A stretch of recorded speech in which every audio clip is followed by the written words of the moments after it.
ప్రకటన గ్రంథంలో సంఘాల గురించి మనం ధ్యానం చేస్తున్నాం కదా. ప్రకటన గ్రంథము 3వ అధ్యాయము 7వ వచనం 7 నుంచి కొన్ని వచనాలు మనం చదువుకుందాం. ప్రకటన గ్రంథం ఫిలదెల్ఫియాలో ఉన్న సంఘపు దూతకు ఇలాగు వ్రాయుము, దావీదు తాళపు చెవి కలిగి ఎవడును వేయలేకుండాను తీయువాడును, ఎవడును తీయలేకుండా వేయువాడునైన సత్యస్వరూపియగు పరిశుద్ధుడు చెప్పు సంగతులేవనగా, నీ క్రియలను నేను ఎరుగుదును, నీకున్న శక్తి కొంచెమై ఉండినను నీవు నా వాక్యమును గైకొని నా నామమును ఎరుగననలేదు.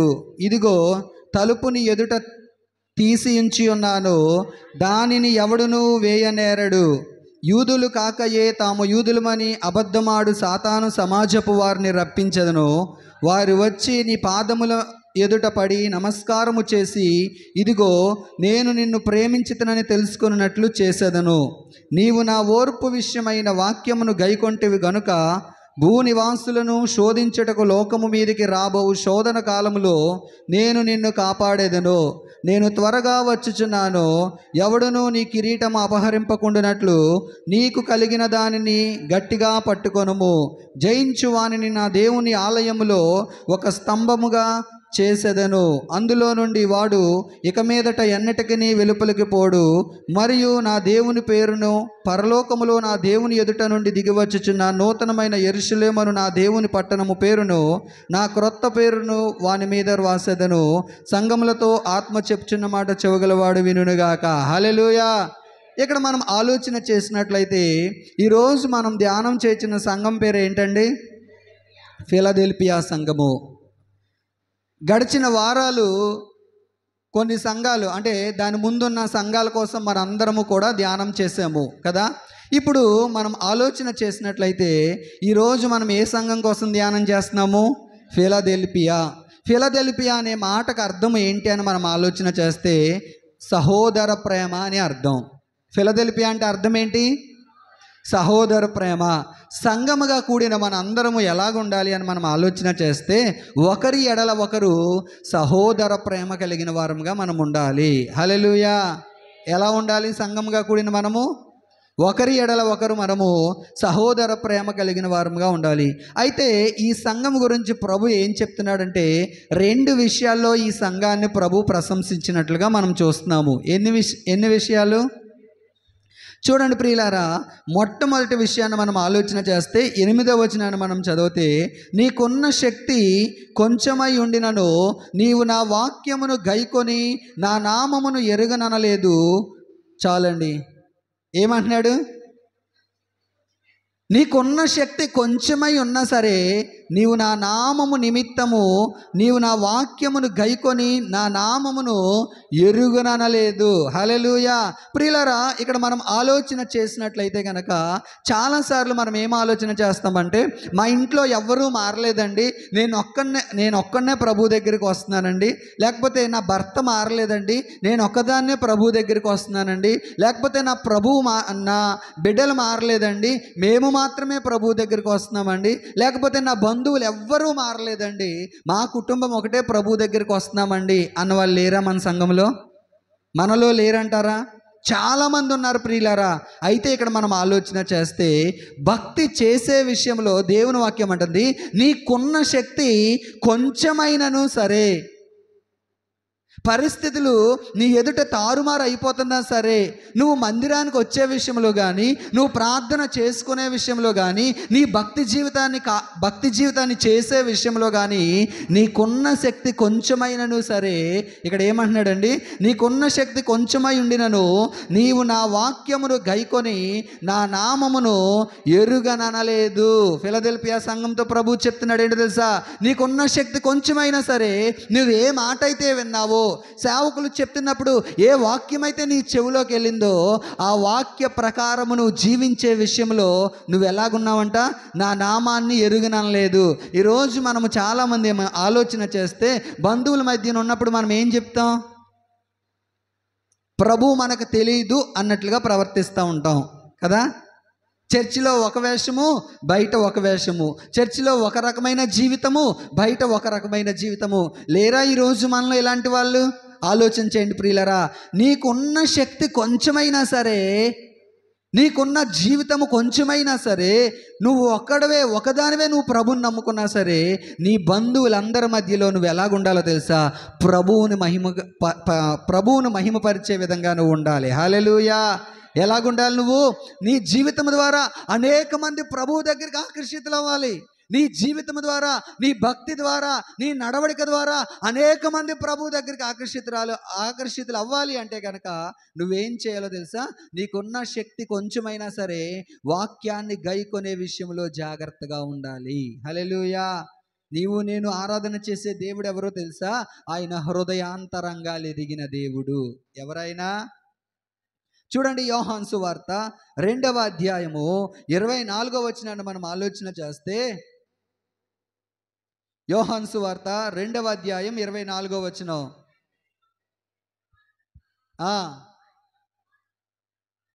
చూడండి, ఆయన హృదయాంతరంగాలు ఎరిగినవాడు గనుక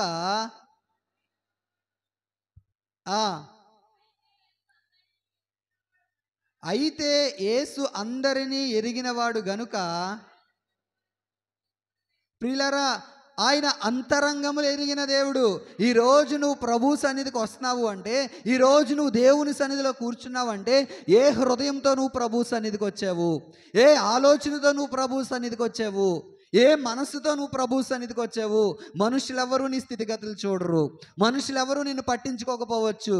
కానీ నువ్వు ఈరోజు ఏ హృదయంతో ప్రభు సన్నిధిలో కూర్చున్నావో నా ప్రభువుకు తెలుసు. హల్లెలూయా, హల్లెలూయా.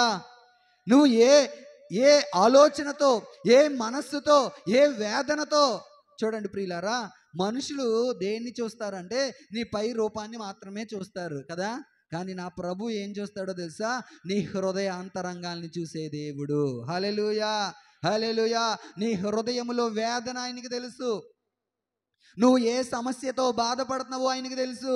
నువ్వు ఏ కన్నీటి వేదనతో ప్రభు సన్నిధిలో కూర్చున్నావో ఆయనకి తెలుసు. కాబట్టి నేను ఆరాధన చేసే దేవుడు ఎవరో తెలుసా?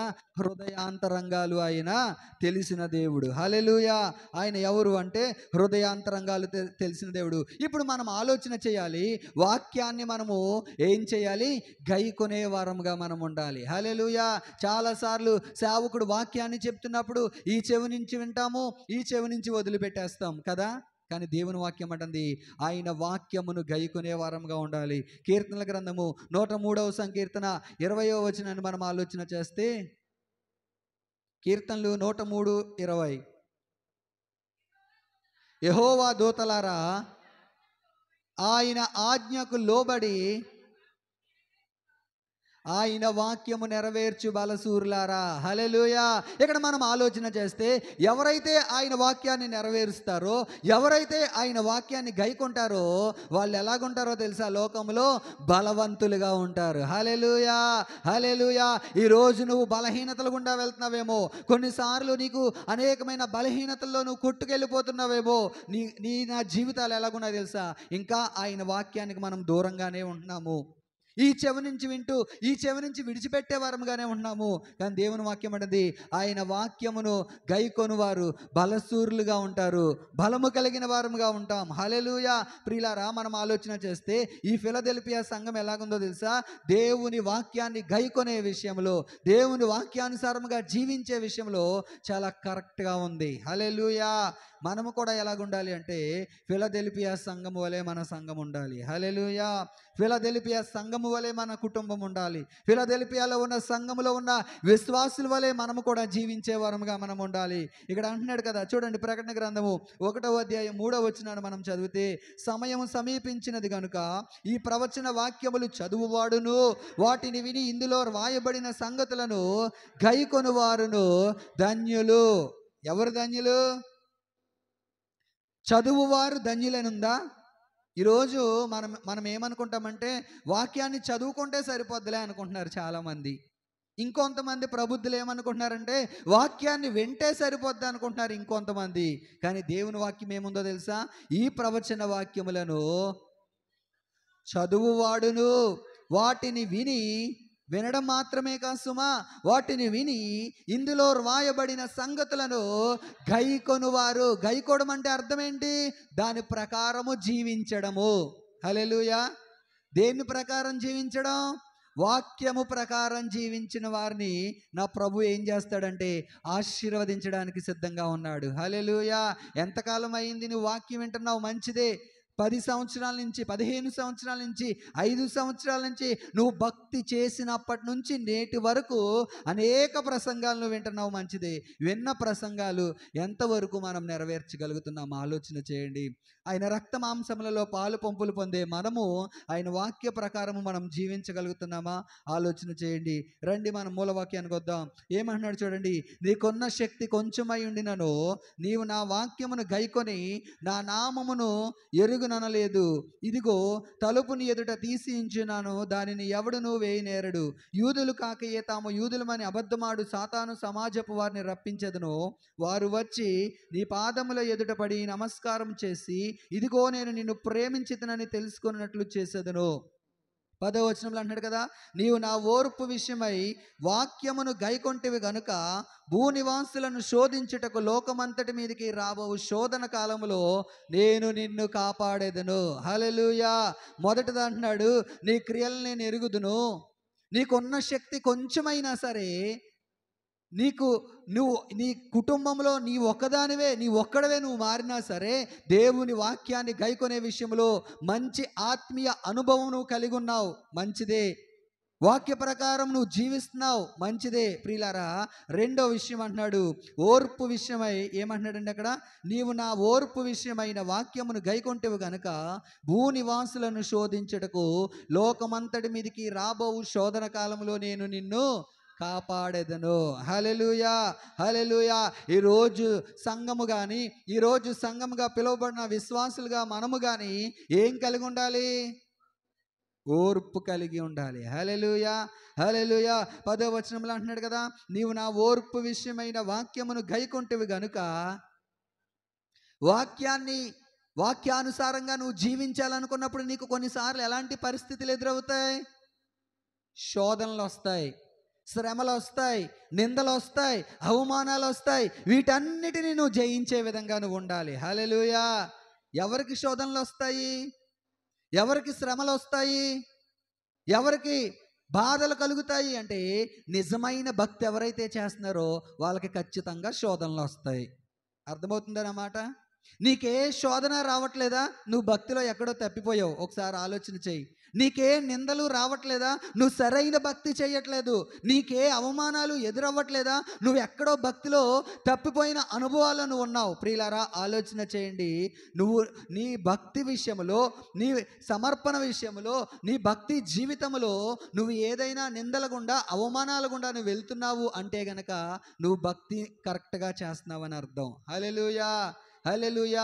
అలాంటి నీ భక్తి జీవితంలో శ్రమలు వచ్చినప్పుడు, నీ భక్తి జీవితంలో కొన్ని నిందలు నీకు ఎదురవుతున్నప్పుడు, నీ భక్తి జీవితంలో కొన్ని అవమానాలు నీకు ఎదురవుతున్నప్పుడు నువ్వేం చేయాలో తెలుసా? ఓర్చుకునే వ్యక్తిగా నువ్వు ఉండాలి. హల్లెలూయా. ఎలాగుండాలి? ఓర్చుకునే వ్యక్తిగా ఉండాలి. ఈ మధ్యకాలంలో మనందరికీ తెలుసు ప్రియులారా, ప్రవీణ్ పగడాల అనే వ్యక్తిని ఎలాగైతే హింసించి చనిపోయినట్లుగా మనం చూస్తున్నాం కదా. అతని భార్య సాక్ష్యం ఇస్తుంది, నా ప్రభువును బట్టి నేను క్షమిస్తున్నాను. ఆమె ఓర్చుకుందా? ఓర్చుకోలేదా? ఓర్చుకుంది అనడానికి గల కారణం ఏంటంటే ఆమె సాక్ష్య జీవితము. చాలా ఓర్చుకుంది ప్రియులారా. ఎవరు ఓర్చుకోగలరు? మనం చెప్పగలమా ఆ మాట?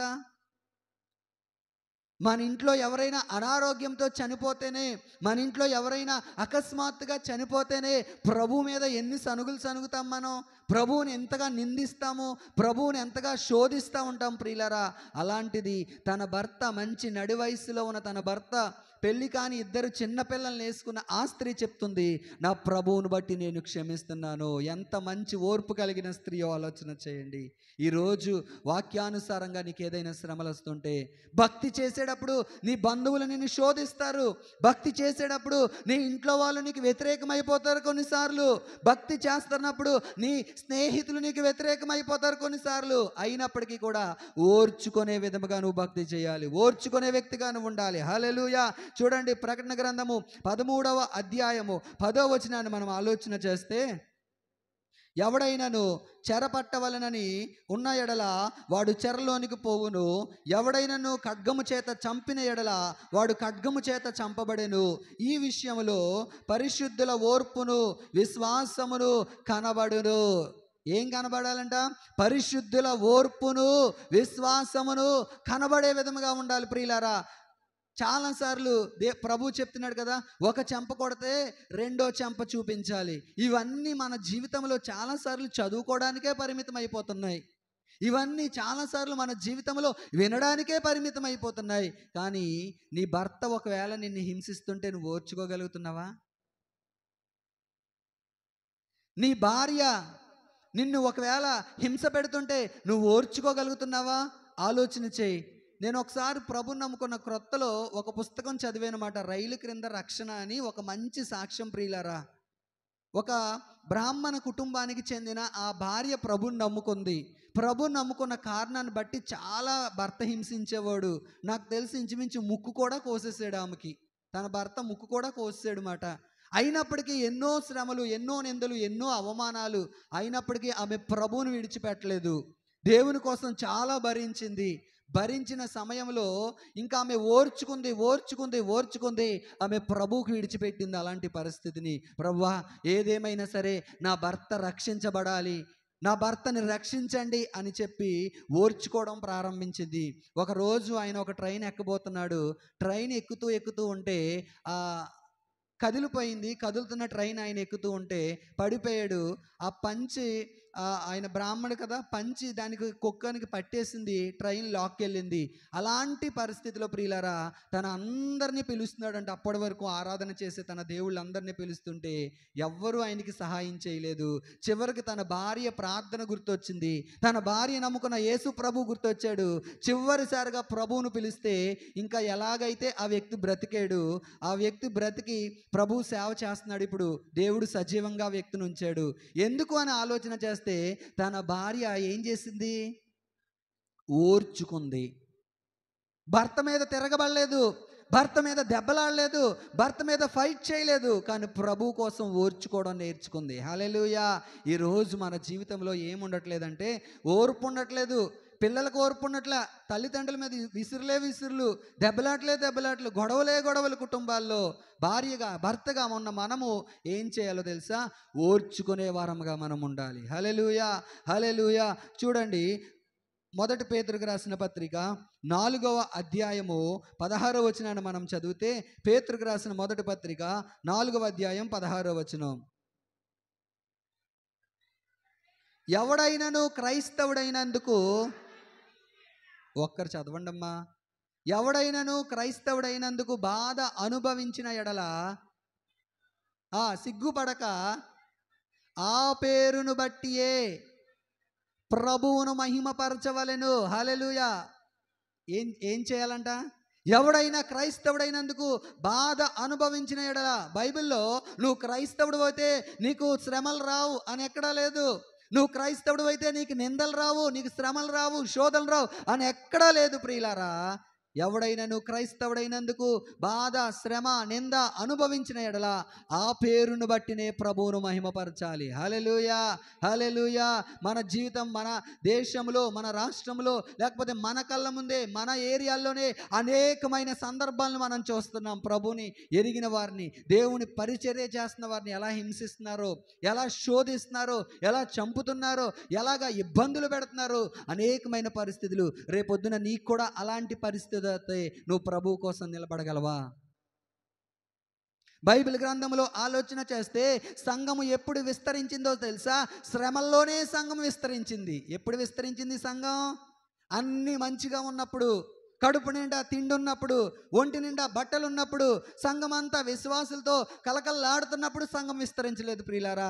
శ్రమలు ఎక్కువయ్యే కొద్దీ సంఘము విస్తరించడం ప్రారంభించింది.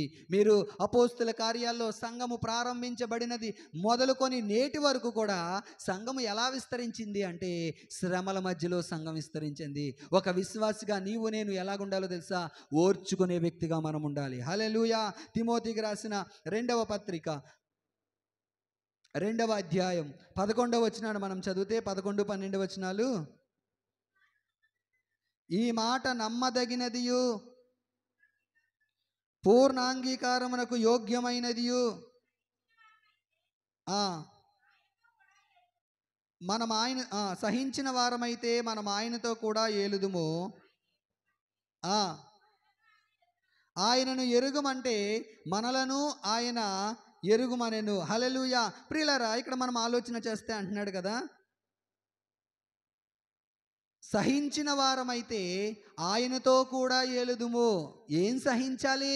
నీకు వస్తున్న నిందల్ని సహించే వ్యక్తిగాను ఉండాలి. నీకు ఎదురవుతున్న అవమానాలను సహించే వ్యక్తిగా ఉండాలి. ప్రియులారా, నీకు దేవుని గురించి ఏదైనా ఒక శోధన, నీ భక్తి జీవితంలో ఒక నింద, అవమానం నీకు ఎదురవుతూ ఉంటే వాటిని మనం సహించాలి.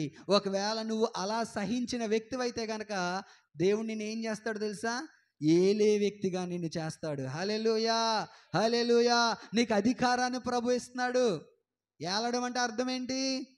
అధికారం. మన రాజులు మనల్ని ఏలుతున్నారా, ఏలట్లేదా? ముఖ్యమంత్రి గారు, ప్రధానమంత్రి గారు, ఎమ్మెల్యేలు, ఎంపీలు వీళ్ళందరూ ఏం చేస్తున్నారు? ఏలుతున్నారు, రాజ్యాలను ఏలుతున్నారు. కానీ నా ప్రభు చెప్తున్నాడు, నిన్ను కూడా ఒక ఏలే వ్యక్తిగా నా ప్రభు ఉంచుతాడు. హల్లెలూయా, హల్లెలూయా. అనేక మందిని ప్రభు నీకు అప్పగిస్తాడు. అనేక మందిని ప్రభు నీకు సమకూరుస్తాడు. నువ్వేం చేయాలో తెలుసా? ఆయనతో సహించాలి. ఆయన శ్రమల్ని సహించే వ్యక్తిగా నువ్వు ఉండాలి. హల్లెలూయా. 2 కొరింథీయులకు రాసిన పత్రిక 6వ అధ్యాయము 5వ వచనాన్ని మనం చదివితే, 2 కొరింథీయులకు రాసిన పత్రిక 6వ అధ్యాయం 5వ వచనం. దెబ్బల యందును, చెరసాలలోను, అల్లర్లలోను, ప్రయాసములలోను, జాగరములలోను, ఉపవాసములలోను మిగుల ఓర్పు గలవారమై. ఎలాగుండాలంట? మిగుల ఓర్పు గలవారమై. సంఘములో పండగలు జరుగుతున్నప్పుడు ఓర్చుకుండానట్లా, అల్లర్లలోను, జాగరములలోను, శ్రమలలోను, నిందల్లోను, ప్రతి పరిస్థితిలో కూడా మీరు ఎలాగుండాలో తెలుసా? మిగుల ఓర్పు గలవారై ఉండాలి. సంఘము ఓర్చుకునే విధంగా మనం ఉండాలి. నువ్వు అలా ఓర్చుకుంటే గనక నా ప్రభువు చెప్తున్నాడు ఏంటో తెలుసా? మన మూలవాక్యానికి మనం వస్తే అంటున్నాడు కదా, శోధన కాలములో నేను మిమ్మును కాపాడేదను. హల్లెలూయా. ఎవరిని ప్రభువు కాపాడతాడు? మాకేమి శ్రమలు వద్దండి అన్నవారిని కాదు ప్రభు కాపాడేది. ఎవరైతే శ్రమలను ధైర్యంగా ఎదుర్కొంటారో, ఎవరైతే క్రీస్తు కొరకు ఎవరైతే శ్రమలు అనుభవిస్తారో అలాంటి వారిని నా ప్రభు అన్నాడు, నేను మిమ్మల్ని శోధన కాలంలో నేను మిమ్మల్ని కాపాడేది. నువ్వు ప్రకటన గ్రంథము 3వ అధ్యాయం 10వ వచనంలో అంటున్నాడు కదా, శోధన కాలంలో నేను మిమ్మల్ని ఏం చేస్తానంటున్నాడు? కాపాడేదను. హల్లెలూయా. పేతురుకు రాసిన మొదటి పత్రిక 4వ అధ్యాయం 12, 13 వచనాలు మనం చూస్తే, ప్రియులారా, మిమ్మల్ని శోధించుటకు మీకు కలుగుచున్న అగ్ని వంటి మహాశ్రమను గూర్చి మీకేదో ఒక వింత సంభవించినట్లు ఆశ్చర్యపడకుడి. క్రీస్తు మహిమ బయలుపరచబడినప్పుడు మీరు మహానందముతో సంతోషించు నిమిత్తము క్రీస్తు శ్రమలలో మీరు పాలువారై ఉన్నంతగా సంతోషించండి. శ్రమల్లో ఏం చేయాలంట? సంతోషించాలి. శ్రమలు వస్తున్నప్పుడు మహానందముగా ఎంచుకోండి. ఏదో ఆశ్చర్యంగా ఎంచుకోకండి. అమ్మో నాకే ఈ బాధలు, అమ్మో నాకే ఈ కష్టాలు అని మీరు ఆశ్చర్యపోకండి. ఏం చేయాలి? మీరు శ్రమలు వస్తున్నప్పుడు, నిందలు వస్తున్నప్పుడు మీరు వీటిని అన్నిటిని ఎలా ఎదుర్కోవాలి? మహానందముగా ఎదుర్కోవాలి. సంతోషించాలి. శ్రమల్లో సంతోషించడం నేర్చుకోవాలి. ఏ క్రైస్తవుడైతే శ్రమల్లో సంతోషించడం నేర్చుకుంటాడో ఆ క్రైస్తవుడికి ఉండే స్థానం ఏంటో తెలుసా? పరలోకములో తండ్రి కుడిపార్శ్వమున ఆ క్రైస్తవుడు ఉంటాడు. హల్లెలూయా, హల్లెలూయా. ఈ లోకములో ఏలడం కాదు, పరలోకములో మనం ఏలే వ్యక్తులుగా ప్రభు మనల్ని ఉంచుతాడు. హల్లెలూయా. మన పూర్వీకులందరూ, మన ముందున్న దైవజనులందరూ అలాంటి శ్రమల గుండా నడిపించబడిన వారే. అపోస్తుల కార్యాల గ్రంథంలో మనం చదివితే ఆదిమ సంఘములో ఉన్న క్రైస్తవులు ప్రభు శిష్యులందరినీ కూడా వాళ్ళందరూ ఎలా చనిపోయారు? గుండెపోటుతోటో, కిడ్నీ పోయో, హ్యాపీగా తింటా అలా పడిపోయో చనిపోలేదు. ప్రభు 12 మంది శిష్యులు కూడా హతసాక్షులు అయిపోయారు. ఏమైపోయారు? ఒక వ్యక్తిని ఎక్స్ ఆకారంలో సిలువేశారు, ఒక వ్యక్తిని తలక్రిందులుగా సిలువేశారు. ప్రియులారా, మనం ఆలోచన చేస్తే ప్రభు శిష్యులందరూ కూడా హతసాక్షులు అయిపోయిన వారే. ఆ రోజే కాదు, ఈ రోజుకి అనేక మంది క్రైస్తవులు హతసాక్షులు అయిపోతున్నారు ప్రభు కొరకు. హల్లెలూయా, హల్లెలూయా. అనేక మంది తమ జీవితాల్ని త్యాగం చేసుకొని మిషనరీలుగా వెళ్తున్నారు. అనేక మంది తమ జీవితాల్ని విడిచిపెట్టి, అనేక మంది సుఖాల్ని సౌఖ్యాల్ని విడిచిపెట్టి ప్రియులారా ప్రభువుని ఎరగని ప్రాంతాల్లోకి అనేక మంది వెళ్తున్నారు. దేవుని ఎరగని జనుల మధ్యకి అనేక మంది వెళ్తున్నారు. మన మీటింగ్స్లో 3వ రోజు సేవకులు వస్తున్నారు కదా, దేవరాజు గారు. ఆయన ఒరిస్సా మిషనరీ మాట. మంచి పరిచర్య చేస్తున్న సేవకుడు ఆయన. చాలా బలమైన పరిచర్య. కోయ, లంబాడి ఇలాంటి తెగల మధ్యన, అసలు తెలుగు రాని ప్రజల మధ్యన, కనీసం వస్త్రాలు కూడా సరిగ్గా కట్టుకోలేని ప్రజల మధ్యలో వాళ్ళ ప్రభు పరిచర్య చేస్తున్నాడు. ఆ పరిచర్య చేస్తూ చేస్తూ చేస్తూ తన కుమారుని కోల్పోయాడు ఆయన. హల్లెలూయా. ఎవరు ఇవ్వగలరండి ఈరోజు? ఒక్కటి ఏదైనా ప్రభు కోసం మనం నష్టంగా ఎంచుకోగలమా? అందుకే అంటున్నాను, 3 రోజులు అందరూ ఇక్కడే ఉండాలి. 3 రోజులు ప్రభు సన్నిధిలో అందరూ ఆత్మలో ఆనందించే వారముగా మనం ఉండాలి. హల్లెలూయా. ప్రియులారా, ఆలోచన చేయండి. శ్రమల్లో సంఘము విస్తరించాలి.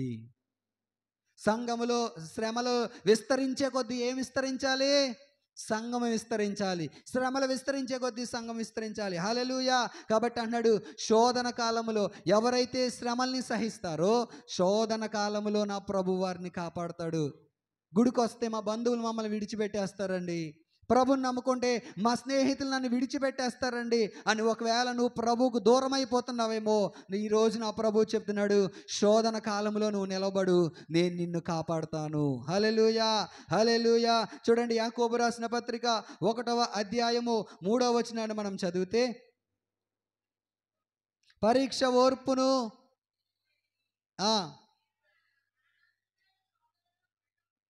నా సహోదరులారా మీ విశ్వాసమునకు, యాకోబు రాసిన పత్రిక 1వ అధ్యాయం 3వ వచనం, నా సహోదరులారా మీ విశ్వాసమునకు కలుగు పరీక్ష ఓర్పును పుట్టించినని ఎరిగి మీరు నానా విధములైన శోధనలో పడినప్పుడు అది మహానందమని ఎంచుకోండి. చెప్పాను కదా ఎలా ఎంచుకోవాలి. నానా విధములైన శోధనలో మీరు పడుతున్నప్పుడు, శ్రమల్లో పడుతున్నప్పుడు, నిందలు పడుతున్నప్పుడు వాటిని ఎలాగ ఎంచుకోవాలంట? మహానందముగా ఎంచుకునే వారముగా మనం ఉండాలి. హల్లెలూయా, హల్లెలూయా. చూడండి, మన మూలవాక్యానికి మనం వద్దాం. ఇప్పుడు ఏమంటున్నాడంటే ఈ ఫిలదెల్ఫియా సంఘముతో అంటున్నాడు, ఏమంటున్నాడండి? నీ క్రియలు నేను ఎరుగుదును, నీకున్న శక్తి కొంచెమైనను సరే వాక్యాన్ని నువ్వు గైకొనే విషయంలో నువ్వు ఎలాగున్నావు? వాక్యాన్ని నువ్వు మంచిగా గైకుంటున్నావు. రెండో విషయాన్ని మనం ఆలోచన చేస్తే, ఓర్పు విషయంలో నువ్వు ఎలా ఉన్నావు? సంఘం ఎలాగుంది? ఓర్చుకునే విషయంలో మంచి స్ట్రాంగ్గా ఉంది అనే దేవుని వాక్యంలో ఉంది. అలాగే ప్రియులారా, మనం ఆలోచన చేస్తే 10వ వచనం అంటున్నాడు కదా, నీవు నా ఓర్పు విషయమై వాక్యమును గైకొంటివి గనుక భూనివాసులను శోధించుటకు లోకమంతటి మీదకి రాబో శోధన కాలంలో నేను నిన్ను కాపాడేదును. 11వ వచనాన్ని మనం చదివితే అక్కడ అంటున్నాడు చూడండి, నేను త్వరగా వచ్చుచున్నాను, ఎవడును నీ కిరీటమును అపహరింపకుండునట్లు నీకు కలిగిన దానిని గట్టిగా పట్టుకొనుము. హల్లెలూయా. ఇక్కడ మనం ఆలోచన చేస్తే 2 విషయాలు నేను మీ ముందుంచుతాను. ఒకటి అంటున్నాడు, ఇదిగో నేను త్వరగా వచ్చుచున్నాను. ఈ మాట ఎవరు చెప్తున్నాడు? ప్రభువే చెప్తున్నాడు. ప్రియులారా, మనం ఆలోచన చేస్తే సంఘము దేని కొరకు సిద్ధపడాలి అంటే, ప్రభు రాకట్లో ఎత్తబడడానికి సంఘం సిద్ధపడాలి. మన ప్రభు ఎలా వస్తున్నాడు? వరుడుగా ఆయన రాబోతున్నాడు. సంఘం ఎలా సిద్ధపడాలి? వధువు సంఘముగా సిద్ధపడాలి. ఇప్పుడు సంఘముగా ఉన్న మనందరము ఏ సంఘమో తెలుసా? వధువు సంఘము. వధువు సంఘముగా మనం సిద్ధపడాలి. ఇప్పుడు ఆయన రాజుగా రాబోతున్నాడు, సంఘము వధువుగా ఎత్తబడాలి. ఈ ఎత్తబడే సంఘములో ఎవరు ఉంటారో తెలుసా? ఎవరైతే శ్రమల్ని మహానందముగా ఎంచుకుంటారో వాళ్ళు ఉంటారు. ప్రార్థనకు వచ్చిన వాళ్ళందరూ ఉండరు. ఆదివారం గుడికి వచ్చిన వాళ్ళందరూ ఈ ఎత్తబడే సంఘంలో ఉండరు. శ్రమల్ని సహించేవారు ఎత్తబడే సంఘంలో ఉంటారు. హల్లెలూయా, హల్లెలూయా. నిందల్ని భరించేవారు ఎత్తబడే సంఘంలో ఉంటారు. ఎవరైతే ఓర్చుకుంటారో, ఎవరైతే ఈ శ్రమల్ని మహానందముగా ఎంచుకుంటారో ఈ ఎత్తబడే సంఘంలో వారు మాత్రమే ఉంటారు. హల్లెలూయా, హల్లెలూయా. ప్రభు చెప్తున్నాడు, ఇదిగో నేను త్వరగా వస్తున్నాను. ఆయన ఎప్పుడు వస్తున్నాడో మనకు తెలియదు, కానీ ఆయన రావడం మాత్రం ఆలస్యం చేయడు. ఆయన రావడానికి ఆలస్యం లేదు. ఇంకా ఎందుకు మనం అనుకోవచ్చు, ఏమండి ఈ మాట నేను ప్రభుని నమ్ముకున్నప్పటి నుంచి వింటున్నానండి, ఆయన వస్తున్నాడు వస్తున్నాడు అని. మరి ఎందుకు ప్రభు ఆలస్యం చేస్తున్నాడంటే ఎవ్వరూ నశింపక ఆయనకి ఇష్టం లేదు గనక. అందరూ మారు మనసు పొందడానికి ఇంకా ప్రభు ఆలస్యం చేస్తున్నాడు. మొదట దేవుని సన్నిధిలో ఉన్న నువ్వు, నీ జీవితము నా జీవితము ఎలాగుందో ఆలోచన చేయి. ఒకవేళ ప్రభు వస్తే ఎత్తబడే గుంపులో నువ్వు ఉండగలవా? ఎత్తబడే గుంపులో ఉండడానికి విడిచిపెట్టవలసిన ఈ లోకంలో నువ్వు విడిచిపెట్టావా? ఆలోచించే ప్రియులారా, ఇదిగో నేను త్వరగా వస్తున్నాను. ఆయన వచ్చి ఏం చేస్తాడంట? ఎవడునూ నీ కిరీటమును అపహరింపకుండానట్లు నీకు కలిగిన దానిని గట్టిగా పట్టుకో. హల్లెలూయా. ఆయన వచ్చినప్పుడు నీకు కిరీటాన్ని తేబోతున్నాడు. హల్లెలూయా. ఏం తేబోతున్నాడు ఆయన? ప్రతి ఒక్కరికి కిరీటాలు తేబోతున్నాడు ప్రభు. అయితే నీ కిరీటము ఎవడునూ అపహరింపకుండా, లోకములో కిరీటాలు దొంగలించడానికి ఒక వ్యక్తి తిరుగుతున్నాడు. వాడు ఏం చేస్తాడో తెలుసా? మన కిరీటాన్ని దొంగలించలేడు, అంటే వాడు పట్టుకెళ్ళిపోలేడు, కానీ ఆ కిరీటాన్ని మనం పొందకుండా మనల్ని ఆటంకపరుస్తూ ఉంటాడు వాడు. హల్లెలూయా. ప్రభువు మనకిచ్చేది సాతాను ఎప్పుడు పట్టుకెళ్ళిపోడు ప్రియులారా. కానీ సాతాను తెలివేంటో తెలుసా? వాడు ఎంత కుయుక్తో తెలుసా? వాడు ఏం చేస్తాడో తెలుసా? ఆ బహుమానాన్ని, ఆ కిరీటాన్ని మనము పొందకుండా మనల్ని ప్రభువు దగ్గర నుంచి దూరం చేస్తూ ఉంటాడు. అర్థమవుతుందా? ప్రభు మనకు ఒక కిరీటాన్ని పెడుతున్నప్పుడు ఈ కిరీటాన్ని ఏమైనా ఇలా ఎత్తుకెళ్ళిపోడు, కానీ ఏం చేస్తాడు తెలుసా? ఈ కిరీటాన్ని ప్రభు మనకు పెట్టకుండా మనల్ని ఏం చేస్తాడంటే వెనకాల మన షర్టు పట్టుకుని లాగుతా లాగుతా లాగుతా ఉంటాడు. ప్రభు కిరీటం ఇలా పెట్టడానికి ఆయన ఇష్టపడుతుంటే సాతాను ఈ షర్టు పట్టుకుని రా, కిరీటం నీకొద్దు రా అని చెప్పి వెనక్కి లాగుతూ ఉంటాడు. కానీ నువ్వేం చేయాలి తెలుసా? ఆ కిరీటము నీ దగ్గర నుంచి అపహరింపబడకుండా నువ్వు జాగ్రత్తగా నీ భక్తి జీవితాన్ని కాపాడుకోవాలి. హల్లెలూయా. హల్లెలూయా. అర్థమవుతుందా నా మాటలు? దొంగ ఉన్నాడు లోకంలో. వాడు ఎప్పుడు దొంగతనమును, నాశనమును, హత్యను చేయడానికి వాడు తిరుగుతున్నాడు ప్రియులారా. నీ భక్తి జీవితాన్ని దొంగిలిస్తాడు నీ దగ్గర నుంచి. నీ ప్రార్థన జీవితాన్ని దొంగిలిస్తాడు నీ దగ్గర నుంచి. ప్రియులారా, ఆలోచన చేయండి. ప్రభు అందరికీ కిరీటాలు సిద్ధపరిచాడు. ప్రభు అందరికీ కిరీటాలు సిద్ధపరిచాడు. చూడండి, ప్రకటన గ్రంథము 22వ అధ్యాయము 12వ వచనాన్ని మనం చదివితే, ఇదిగో త్వరగా వచ్చుచున్నాడు, వాని వాని క్రియల చొప్పున ప్రతి వానికి ఇచ్చుటకు నేను సిద్ధపరిచిన జీతము నా యొద్దనున్నది. ప్రభు వస్తున్నాడు. ఇదిగో నేను త్వరగా వస్తున్నాను. ప్రతి వానికి వాని వాని క్రియల చొప్పున.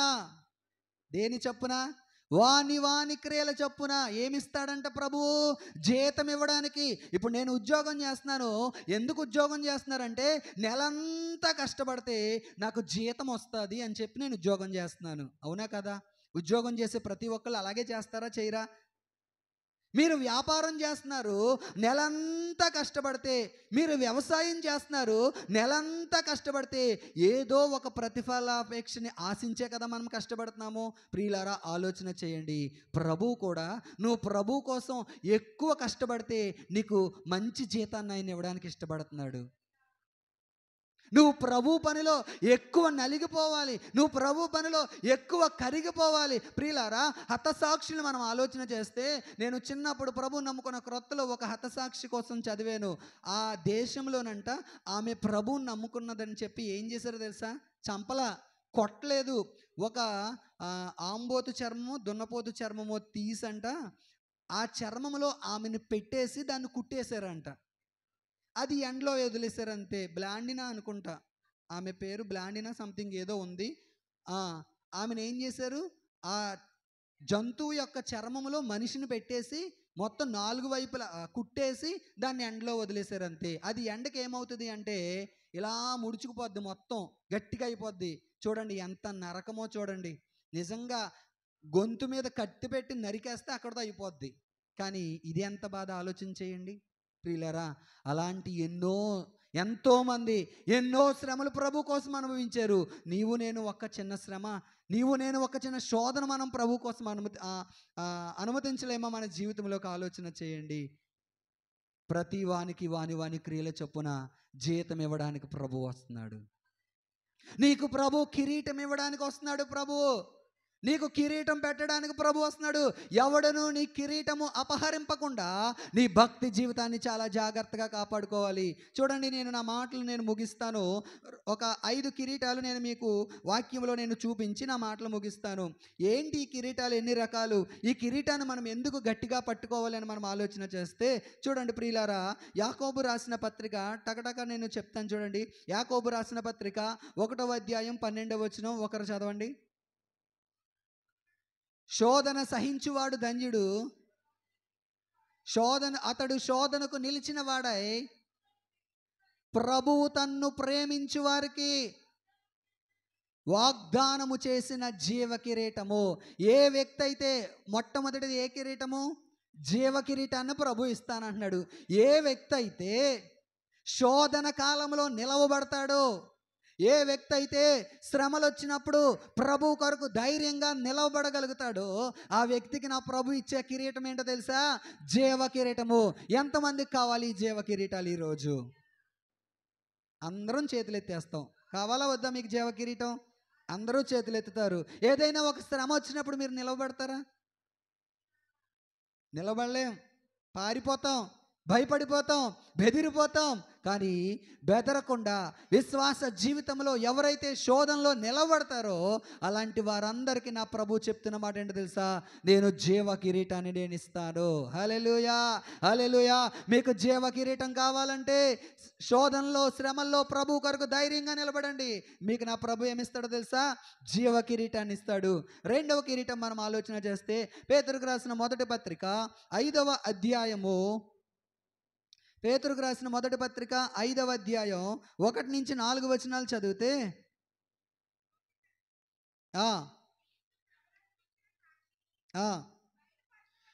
తోటి పెద్దను క్రీస్తు శ్రమలను గూర్చిన సాక్షిని బయలుపరచబడబోవు మహిమలో పాలివాడునునైన నేను మీలోని పెద్దలను హెచ్చరించుచున్నాను. బలిమి చేత కాక దేవుని చిత్త ప్రకారము ఇష్టపూర్వకంగాను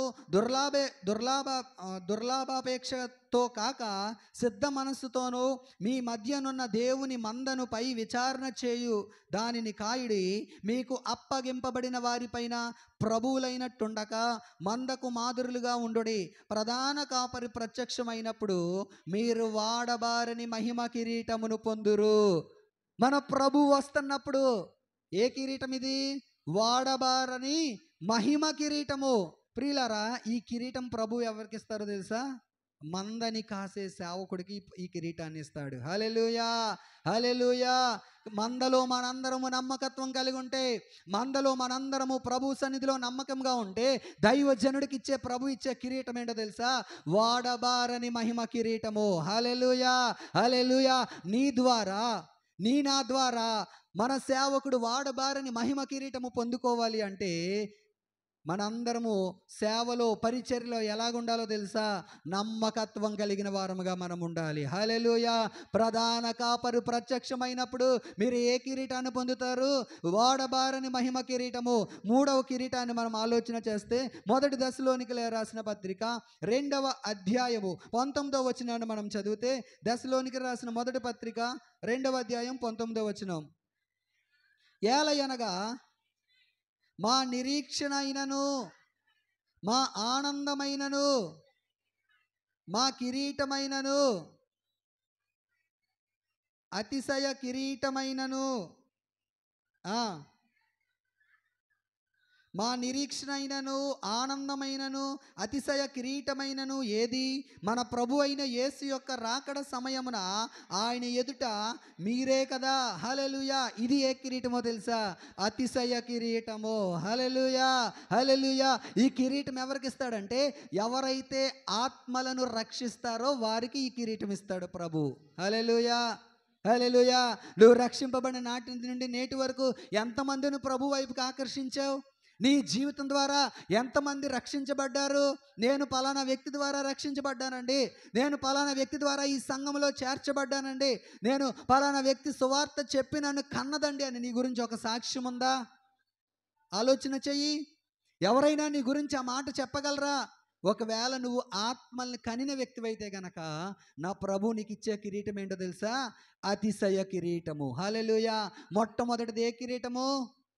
జీవ కిరీటము. రెండవదే కిరీటము మహిమ కిరీటము. మూడవదే కిరీటము అతిశయ కిరీటము. నాలుగవ కిరీటం చూడండి, కొరింథీయులకు రాసిన మొదటి పత్రిక 9వ అధ్యాయము 25వ వచనాన్ని మనం చదివితే, మరియు పందెమందు పోరాడు ప్రతి వాడు అన్ని విషయముల యందును మితముగా ఉండును.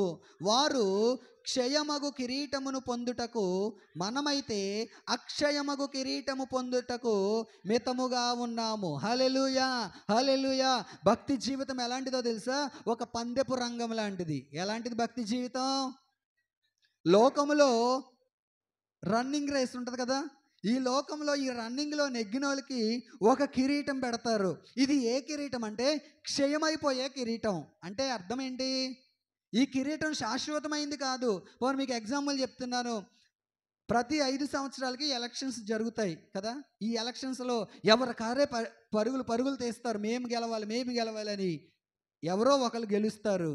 మనందరము కలిసి వాళ్ళకి ఒక కిరీటం పెడతాం. ఎన్ని సంవత్సరాలు ఉంటుంది కిరీటం? 5 సంవత్సరాలు కదా. తర్వాత మరలా ఇంకొకడు ఎవడో నెగ్గుతాడు. ప్రియులారా, మనం ఆలోచన చేయండి. ఈ లోకములో మీకు ఏ కిరీటాలు వచ్చినప్పటికీ కూడా ఇవన్నీ క్షయమైపోయే కిరీటాలు. హల్లెలూయా. కానీ నీవు నేను ఆరాధన చేసే దేవుడు, నువ్వు భక్తిలో విజయం సాధించిన వ్యక్తి అయితే గనక, భక్తిలో యథార్థమైన భక్తి చేసే వ్యక్తి అయితే గనక, నీకు నాకు ప్రభు ఇచ్చే కిరీటం ఏంటో తెలుసా? అక్షయమైన కిరీటము. హల్లెలూయా. ఏ కిరీటం ఇస్తున్నాడు? ఎవరికి ఇస్తున్నాడు?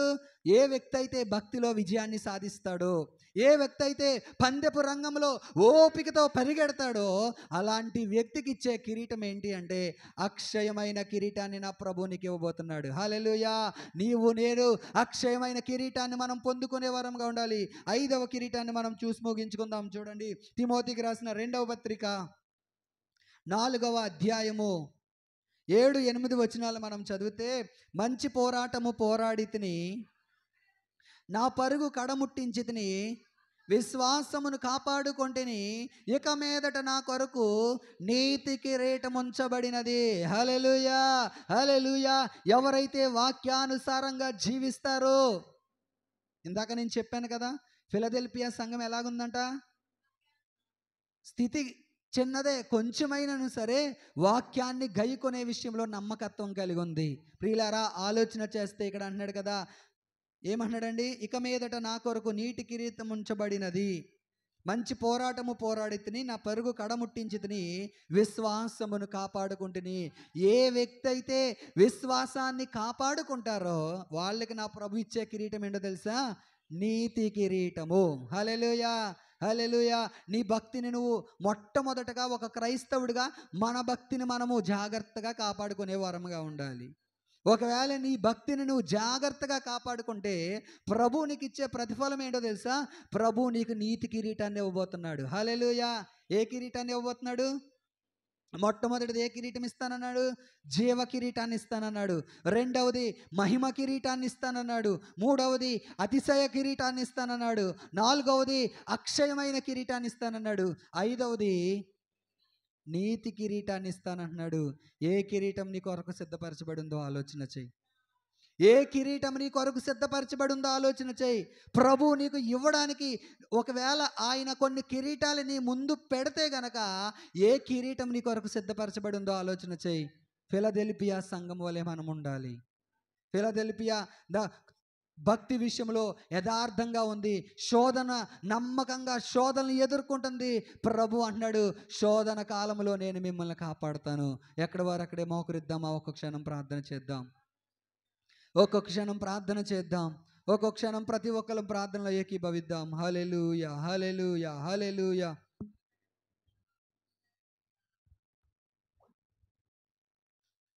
ప్రార్థన చేసుకుందాం.